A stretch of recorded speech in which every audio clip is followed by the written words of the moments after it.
Teherani është gati të rifillojë bisedimet me Shteteve të Bashkuara, po ashtu duhet të jenë të drejta dhe të mos përfshinë aftësitë mbrojtëse të Iranit, tha të njëjtën ministri i jashtëm iranian, ndërsa fuqitë rajonale punojnë për të parandalluar një konflikt ushtarak midis dy vendeve. Donald Trump tha të njëjtën se planifikonte të fliste me Iranin dhe pse Shtetet e Bashkuara dërguan një tjetër anije luftarake në lindjen e mesme dhe shefi i Pentagonit tha se ushtria do të ishte gati të kryente çfarë do që vendos presidenti. Një nga kërkesat kryesore të SBA-s për rifillimin e bisedimeve me Iranin është frenimi i programit të tij të raketave, tha një zyrtar i lartë iranian për Reuters javën e kaluar. Irani e refuzon kërkesën.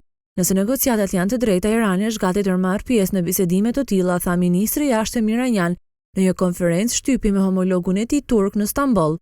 Ai gjithashtu tha se deri më tani nuk janë organizuar bisedime midis Teheranit dhe Washingtonit.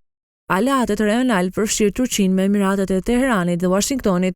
Aleatët rajonal përfshin Turqinë, Emiratet e Bashkuara Arabe dhe Arabinë Saudite janë të angazhuar në përpjekje diplomatike për të parandaluar një përballje ushtarake midis Washingtonit dhe Teheranit.